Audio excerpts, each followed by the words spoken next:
বিসমিল্লাহির রহমানির রহিম। ন্যাশনাল কলেজের অনলাইন ভিত্তিক শিক্ষা কার্যক্রমে তোমাদের আবারও স্বাগত। প্রিয় শিক্ষার্থীরা, আশা করছি তোমরা সবাই ভালো আছো আর সরকারের দেওয়া সকল স্বাস্থ্যবিধিগুলো মেনে বাড়িতে সবাইকে নিয়ে সুস্থ আছো। প্রিয় শিক্ষার্থীরা, তোমাদের দোয়ায় আমিও ভালো আছি। তো শিক্ষার্থীরা, গত ক্লাসে আমি তোমাদেরকে বলেছিলাম যে আজকে আমি নতুন একটি অধ্যায় শুরু করব, আর সেই অধ্যায়টি ছিল মানব শারীরতত্ত্ব হতে অষ্টম অধ্যায়, অর্থাৎ নিয়ন্ত্রণ ও সমন্বয় ও নিয়ন্ত্রণ, অর্থাৎ হিউম্যান ফিজিওলজি হতে কন্ট্রোল, কোঅর্ডিনেশন অ্যান্ড কন্ট্রোল। এই অধ্যায়টি অত্যন্ত গুরুত্বপূর্ণ। মানবদেহের প্রতিটা টপিকই গুরুত্বপূর্ণ, কারণ এর মাধ্যমে আমরা আমাদের নিজেদেরকে জানতে পারি। তো শিক্ষার্থীরা, তোমরা জানো যে এই অধ্যায়ের আসলে গুরুত্বপূর্ণ টপিকগুলো হচ্ছে যে চোখ এবং কান, এটা নিয়ে বিস্তারিত আলোচনা করা হয়েছে, এবং এই যে অঙ্গগুলো নিয়ন্ত্রণ করে যে গুরুত্বপূর্ণ একটি একক আছে সেটি সম্পর্কে এখানে বিস্তারিত বর্ণনা করা হয়েছে। তো শিক্ষার্থীরা, আজকে তাহলে আমি শুরু করছি। যেহেতু এটা প্রথম ক্লাস, তাই আমি এখানে হচ্ছে যে মানব শারীরতত্ত্ব সমন্বয় ও নিয়ন্ত্রণটা কি সেটা দিয়েই শুরু করি। তো শিক্ষার্থীরা, তোমরা তো জানো যে আমাদের দেহে একটা পঞ্চ ইন্দ্রিয় আছে। কি কি আছে? চোখ, কান, নাক, ত্বক, জিহ্বা। এই পঞ্চ ইন্দ্রিয়ের মাধ্যমে আমরা কি করি? বাইরের এবং ভিতরের অনুভূতিগুলো আমরা বুঝতে পারি, খুব সহজে বুঝতে পারি। তো এখন দেখো, এই পাঁচটা যে ইন্দ্রিয় আছে, তোমাদের এই অধ্যায়ে আমি দুটা ইন্দ্রিয়র উপর আলোচনা করব। একটা হচ্ছে চোখ আর একটা হচ্ছে কান। এই পঞ্চ ইন্দ্রিয়র যে অনুভূতিগুলো যে এককের মাধ্যমে আমাদের বাহিরের এবং ভিতরের অনুভূতিগুলোর সমন্বয়ে যে কাজ করছে, সেই এককটা হচ্ছে নিউরন। আমি সেই নিউরনের গঠন, তোমরা যদিও 9-10-এ পড়ে আসছো, আমি সংক্ষিপ্ত আকারে নিউরনটা নিয়ে আলোচনা করব, আর নিউরনের বিভিন্ন প্রকারভেদগুলো নিয়ে আলোচনা করব আজকে। তাহলে শিক্ষার্থীরা, এখন তোমরা বলো তো যে অধ্যায়টার প্রত্যেকটি অধ্যায়ের নাম দেখেই কিন্তু বোঝা যায় যে অধ্যায়টি কি হতে পারে ভিতরে বিষয়বস্তু। ঠিক তেমনই দেখো, সমন্বয় ও নিয়ন্ত্রণ কি বলা হচ্ছে? মানব শারীরতত্ত্ব, অর্থাৎ আমাদের দেহের মধ্যে কি, আমাদের বিভিন্ন অঙ্গ প্রত্যঙ্গগুলোর মধ্যে কিভাবে সমন্বয় হচ্ছে, এবং আমাদের দেহটাকে কিভাবে সমন্বয়ের মাধ্যমে আমাদের দেহটা কিভাবে নিয়ন্ত্রণ হচ্ছে, তাই কিন্তু এই অধ্যায়ের মূল আলোচ্য বিষয়। তো শিক্ষার্থীরা, এখন তোমরা আমাকে কনফার্ম করো যে অতিরিক্ত সাউন্ড শোনা যাচ্ছে কিনা, আর আমার কথাগুলো স্পষ্ট কিনা এবং লেখাটা স্পষ্ট কিনা, তারপরে আমি আজকের মূল টপিকে চলে যাব। তো শিক্ষার্থীরা, তোমরা আমাকে কমেন্ট বক্সে সেটা লিখে দেখাও, লিখে আমাকে জানাও, আর তারপরে আমি দেখে নিব, তারপরে আমি ক্লাসটা শুরু করতে যাচ্ছি। তো এখন দেখো শিক্ষার্থীরা, তোমরা তো জানো যে এই যে সমন্বয়ের কথাটা আমি বলছি, সমন্বয়টা আসলে কি? অর্থাৎ আমাদের যে জীবদেহটা আছে, জীবদেহের ভিতরে এবং বাহিরে, আমাদের জীবদেহের, শিক্ষার্থীরা তোমরা আমাকে জানাও দেখা যাচ্ছে কি না? হ্যাঁ, ওয়ালাইকুম সালাম, আমাকে একটু জানালে ভালো হয়। ঠিক আছে শিক্ষার্থীরা, অল ক্লিয়ার, থ্যাংক ইউ। তাহলে শুনো যে আমি কি বলছি, যে আসলে সমন্বয় বা উদ্দীপনাটাকে আমাদের জানতে হবে। উদ্দীপনা, সংবেদন, অথবা আমাদের আরও কিছু আমাদের জিনিস জানতে হবে। যে উদ্দীপনা অর্থাৎ উদ্দীপনাটা কি? উদ্দীপনা অথবা আমরা এটাকে কি বলি? আমরা এটা বলি সেন্সিটিভিটি। শিক্ষার্থীরা, তোমরা লিখে ফেলো সেন্সিটিভিটি।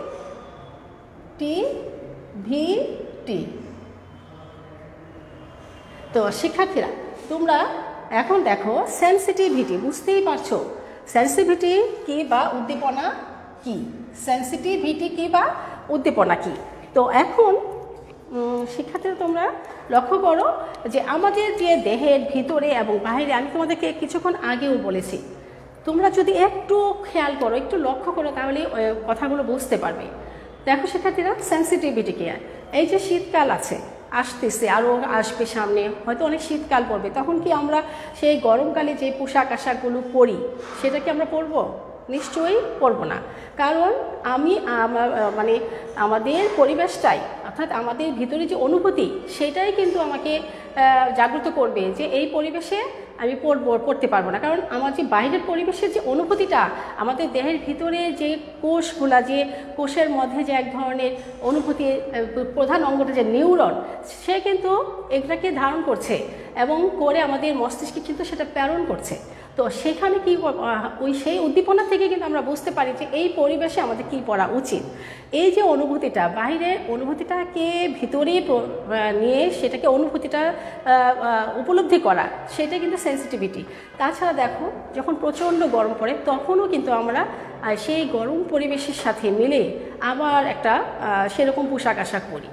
শিক্ষার্থীরা, আমি যদি আরও উদাহরণ দিই, দেখো আমরা যখন খাবার খাই তখন আমরা কি করি?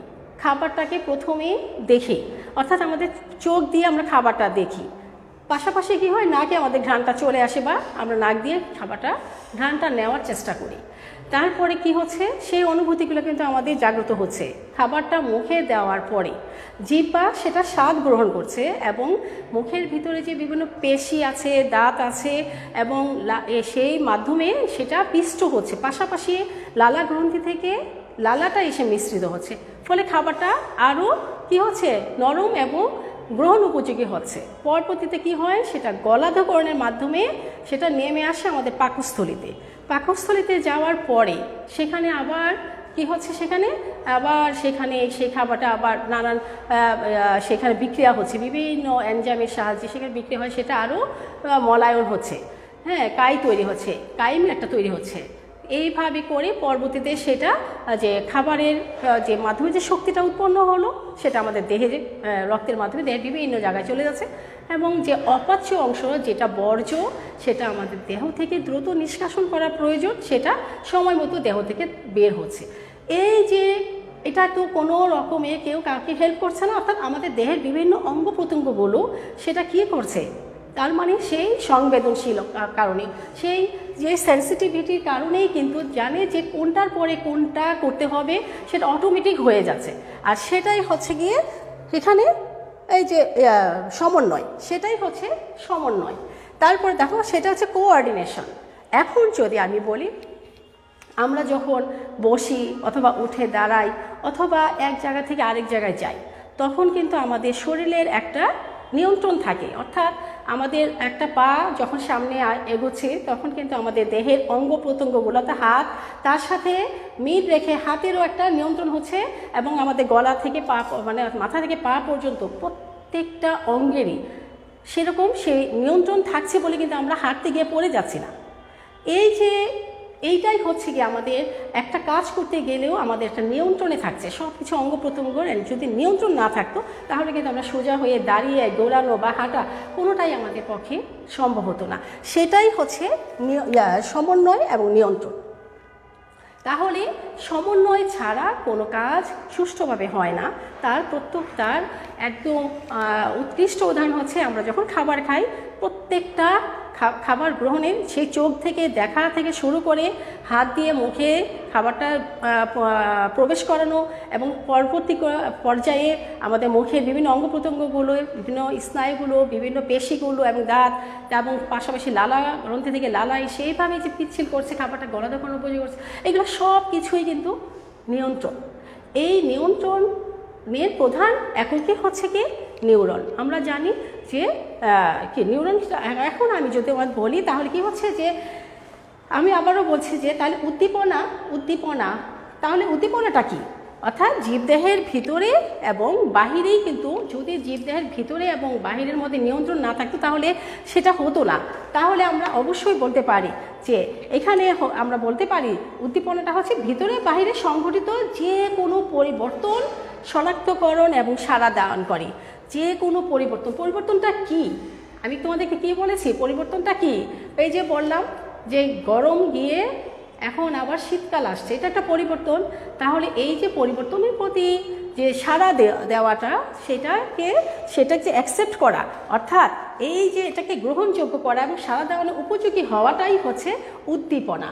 তো শিক্ষার্থীরা আমার মনে হয় তোমরা বুঝে গেছো, কিন্তু এই উদ্দীপনা গ্রহণের অঙ্গটি কি, তাহলে সেটা আমরা কি করতে পারি। তো এই অঙ্গটি অর্থাৎ রিসেপ্টরটা কি, তাহলে তোমরা জেনে রাখো রিসেপ্টর হ্যাঁ, এইটা হচ্ছে রিসেপ্টর হলো অঙ্গ, অর্থাৎ উদ্দীপনা গ্রহণ করার জন্য কিন্তু একটা নির্দিষ্ট অঙ্গ প্রয়োজন আছে। তাহলে রিসেপ্টর কি, অর্থাৎ উদ্দীপনার অঙ্গটাই হচ্ছে রিসেপ্টর। তাহলে আমরা কি বলবো, রিসেপ্টরটা হচ্ছে কি, যে আমরা বলতে পারবো যে উদ্দীপনার গ্রহণ অঙ্গটি হচ্ছে রিসেপ্টর, উদ্দীপনা গ্রহণ অঙ্গটি হচ্ছে রিসেপ্টর। তাহলে আমরা ধীরে ধীরে সামনে এগোচ্ছি শিক্ষার্থীরা। এখন দেখো সমন্বয় বলেছি, কোঅর্ডিনেশনটা বললাম তোমাদেরকে, কিভাবে এই কোঅর্ডিনেশনটা হচ্ছে আমি উদাহরণ দিয়ে তোমাদেরকে বুঝিয়েছি, কন্ট্রোলটা কিভাবে হচ্ছে সেটাও বুঝিয়েছি। এখন দেখো এই সমন্বয়কারী অঙ্গটা আমাদের দুই ধরনের। তাহলে এই সমন্বয়কারী অঙ্গ হচ্ছে দুই ধরনের। আমাদের দেহে যে সমন্বয় হচ্ছে সে সমন্বয়কারী অঙ্গ লিখে ফেলো তাড়াতাড়ি, অঙ্গ হচ্ছে দুই ধরনের। তাহলে আমরা দেখে নিই কী কী সমন্বয়কারী অঙ্গ আছে। আমাদের দেহের দুই ধরনের সমন্বয়কারী অঙ্গ আছে।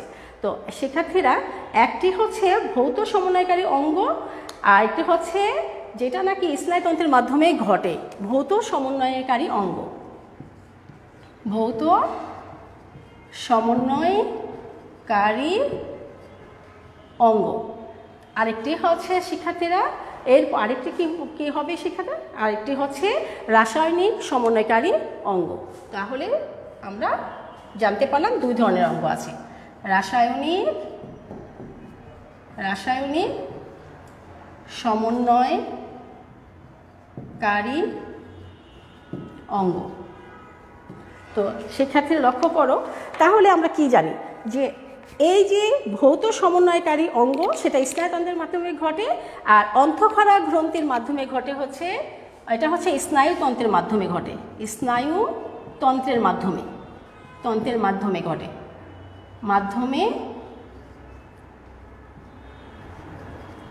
এই স্নায়ুতন্ত্রের মাধ্যমে এই ভৌত সমন্বয়কারী অঙ্গের ঘটে। অর্থাৎ আমরা জানি যে প্রাণীদেহে যে দুটি সমন্বয়কারী অঙ্গ আছে, একটি ভৌত সমন্বয়কারী অঙ্গ যা স্নায়ুতন্ত্রের মাধ্যমে ঘটবে, আর এটা হচ্ছে রাসায়নিক সমন্বয়কারী অঙ্গ যেটা অন্তঃক্ষরা তন্ত্রের মাধ্যমে ঘটে, অন্তঃক্ষরা গ্রন্থির মাধ্যমেই সেটা ঘটবে। তাহলে আমরা বলতে পারি আরেকটি কি হচ্ছে রাসায়নিক সমন্বয়কারী অঙ্গ, যেটা হচ্ছে অন্তঃক্ষরা তন্ত্রের মাধ্যমে ঘটে, অন্তঃক্ষরা তন্ত্রের মাধ্যমে ঘটে।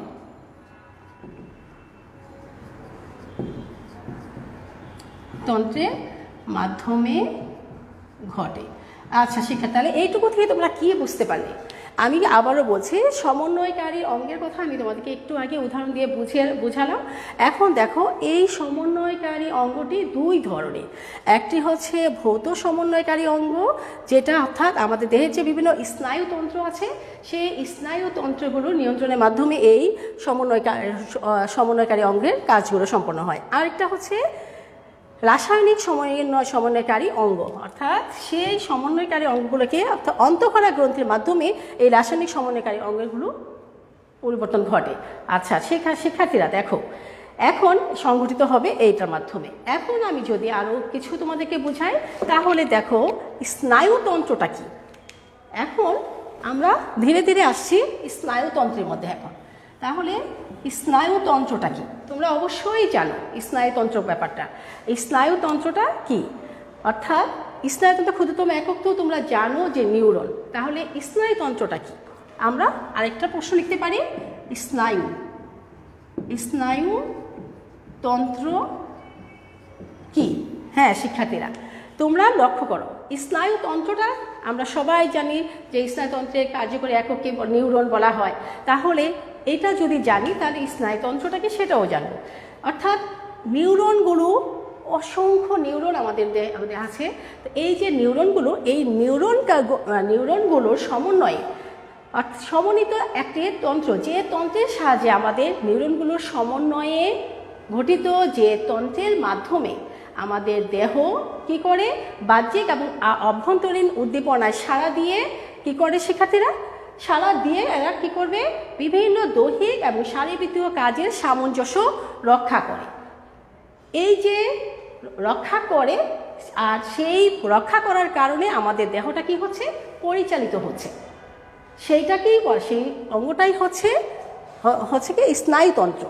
তাহলে সেই তন্ত্রগুলাই হচ্ছে স্নায়ুতন্ত্র, নিয়ন্ত্রণকারী তন্ত্রগুলাই হচ্ছে একযোগে একত্রে বলা হচ্ছে স্নায়ুতন্ত্র। তো শিক্ষার্থীরা, এবার তো তোমরা জেনেই গেছো যে এই স্নায়ুতন্ত্রের ক্ষুদ্রতম একক হচ্ছে নিউরন, যা তোমরা এসএসসি লেভেলের আগে থেকেই তোমরা জেনে আসছো এবং এসএসসি লেভেল পর্যন্ত এটা ভালোভাবেই জেনে আসছো। এখন আমি আবারও বলছি নিউরনটা কি। নিউরন কি আমি আবারও বলছি, নিউরন তোমরা সবাই জানো যে স্নায়ুতন্ত্র কি আমি বলেছি, আর স্নায়ুতন্ত্রের ক্ষুদ্রতম একক হচ্ছে নিউরন। শিক্ষার্থীরা, এবার আমি কেন নিউরনটা বলছি, কারণ আমি এখন আজকে আমার আলোচ্য বিষয় হচ্ছে নিউরনটা কি নিয়ে আমি আলোচনা করব, বিভিন্ন শ্রেণী বিভাগ নিয়ে নিউরনের। তাহলে দেখো, এই যে নিউরনের কথা আমি বললাম, এখন দেখো এই স্নায়ুতন্ত্রগুলো আমরা তো জানলাম, অবশ্যই স্নায়ুতন্ত্র আমাদের অনেক গুরুত্বপূর্ণ কাজ করে থাকে, সেটাও আমরা জানি। স্নায়ুতন্ত্র আমাদের দেহের সমন্বয় রক্ষা করতে সাহায্য করে, তারপরে গমনাগমন চলাচলের অঙ্গগুলোকে সে নিয়ন্ত্রণ করছে স্নায়ুতন্ত্র। এছাড়া স্নায়ুতন্ত্র আমাদের কি করছে, বিভিন্ন অভিজ্ঞতা, আমাদের পূর্বের যে ঘটে যাওয়া বিভিন্ন ঘটে যাওয়া যে আমাদের ঘটনা, দুর্ঘটনা বলো, আনন্দের খবর বলো, সেই সবগুলো কিন্তু স্নায়ুতন্ত্র কিন্তু ধারণ করে এই অভিজ্ঞতাগুলো। অর্থাৎ স্নায়ুতন্ত্রের মাধ্যমে আমরা অতীতের অভিজ্ঞতাকে কাজে লাগিয়ে আমরা কি করি, আমাদের আচরণটাকে পরিবর্তন করে থাকি। এটাও স্নায়ুতন্ত্রের একটি গুরুত্বপূর্ণ কাজ। আমি আবারও বলছি, দেখো যদি আমি একটা উদাহরণ দিই, হাঁটতে আমরা যখন ছোটোবেলা থেকে যখন আমরা বড় হই, তখন কিন্তু যে জিনিসটা আমরা জানি না সেটা কিন্তু না ভুলে কিন্তু একটা গরম পানিতে হাত দিয়ে ফেললাম, অথবা আমরা একটা ভুল করে অতিরিক্ত আগুনে কাছাকাছি চলে গেলাম, হয়তো বা করলো, সেটা কি আমরা জানি না। কিন্তু যখন আমরা সেই আঘাতটা পেলাম, তখন কিন্তু আমাদের স্নায়ুতন্ত্রের মাধ্যমে কিন্তু আমরা সেই অনুভূতিটাকে, অভিজ্ঞতাটাকে কিন্তু আমরা কাজে লাগালাম, সেটা ধারণ করে। পরবর্তীতে কিন্তু এই ভুলটা থেকে, এই অনুভূতিটা আমাদের সংরক্ষণ করে বলেই পরবর্তীতে আমরা এই ভুলটা থেকে নিরাপদ থাকি, আমরা আর করি না। এইটা কিন্তু স্নায়ুতন্ত্র এই ধারণ করছে বলেই কিন্তু পরবর্তীতে একই ভুল আর করি না। তাহলে আমরা অতীতের অভিজ্ঞতাটাকে আমরা এই আলোকেই সে কী করছে, বিভিন্ন তথ্যগুলোকে সংরক্ষণ করে রাখে বলে অতীতের অভিজ্ঞতার আলোকে আমরা একই ভুল বারবার করি না। শিক্ষার্থীরা, এখন দেখো, তাহলে আমি একটি নিউরন কি তোমরা জেনেছ, এই নিউরনের গঠন সম্পর্কে তোমরা আরও জেনেছ আগে ক্লাসে। তারপরেও আমি নিউরনের একটি লম্বচ্ছেদে চিহ্নিত চিত্র অঙ্কন করে খুব বেশি একটা ব্যাখ্যা করব না, যেহেতু তোমরা আগে এটা পড়ে আসছো। তবে চিত্রটা অঙ্কন করে বিভিন্ন যে একটি লম্বচ্ছেদে কী কী অংশ পাওয়া যায় সেটা আমি দেখাতে পারি।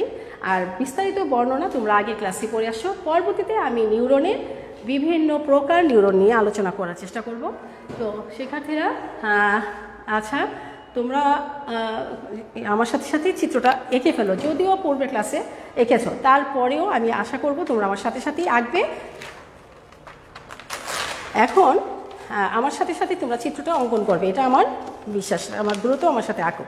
এখন দেখো শিক্ষার্থীরা, আমরা কিভাবে আঁকতে পারি, আমার সাথে প্র্যাকটিস করো। এভাবে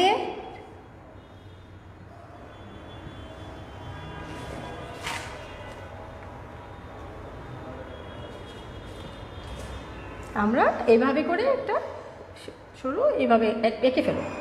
এঁকে ফেলার পরে আমরা যেটা করব সেটা হচ্ছে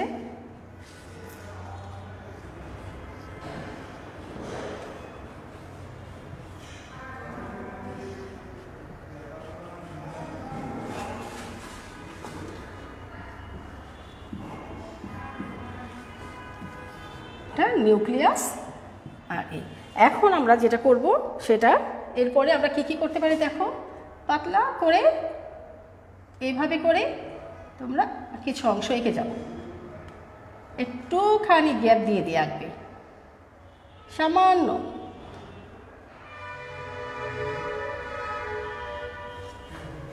আচ্ছা শিক্ষার্থীরা, এবার দেখো তারপরে আমরা কি করছি,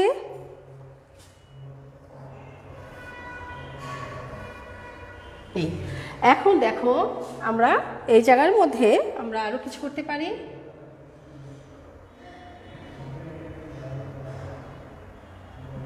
এইভাবে এখন কোনটা কি অংশ সেটা আমরা দেখি। এই যে অংশগুলো প্রলম্বিত অংশ, এগুলোর নাম হচ্ছে ডেনড্রাইট।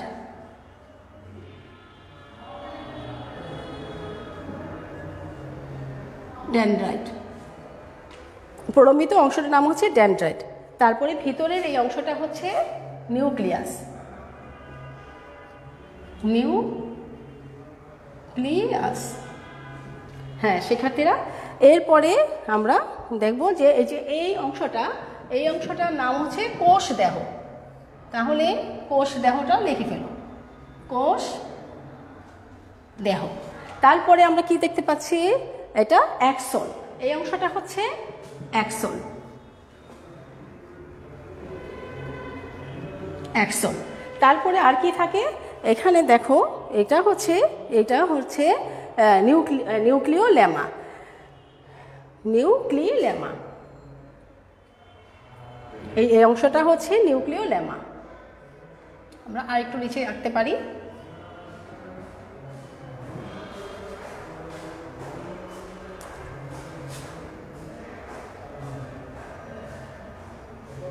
লেমা, নিউক্লিওলেমা। শিক্ষার্থীরা তারপরে দেখো এটা হচ্ছে নিউক্লিয়াস। তোমরা দেখতেই পাচ্ছ এগুলো হচ্ছে নিউক্লিয়াস। এটা হচ্ছে নিউক্লিয়াস। তারপরে দেখো এই যে এই অংশটা হচ্ছে মায়োলিন সিথ। মায়োলিন সিথ,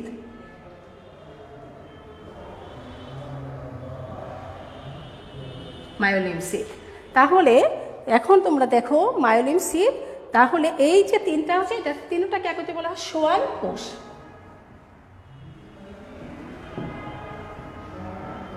এই তিনটা একত্রে হচ্ছে সোয়ান কোষ। হ্যাঁ শিক্ষার্থীরা, এরপরে দেখো এই যে এখানে আমরা একটু ফাঁকা অংশ দিতে রেনভিয়ার পর্ব। এটার নাম হচ্ছে রেনভিয়ার পর্ব। হ্যাঁ, আর কি আছে, রেনভিয়ার পর্ব। আর এটা হচ্ছে ট্যালোডেনড্রিয়ন। ট্যালোডেনড্রিয়ন, এটা হচ্ছে ট্যালোডেনড্রিয়ন। আর আমরা দেখতে পাবো আরো আছে, সেটা হচ্ছে সিনাপসিক নব। এইগুলা হচ্ছে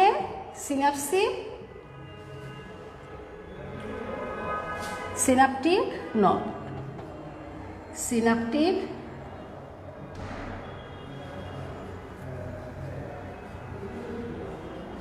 নব। এখন দেখো এই জিনিসগুলা, এই দুইটা কিন্তু বিভিন্ন এইভাবে আমরা আরেকটু এঁকে দিতে পারি। সেটা হচ্ছে, সেক্ষেত্রে তোমরা এভাবে আর এঁকে ফেলো। সেটা হচ্ছে পেশিগুলার উপর এটা নির্ভর করে। এগুলো হচ্ছে পেশি, এটা হচ্ছে পেশি। এখন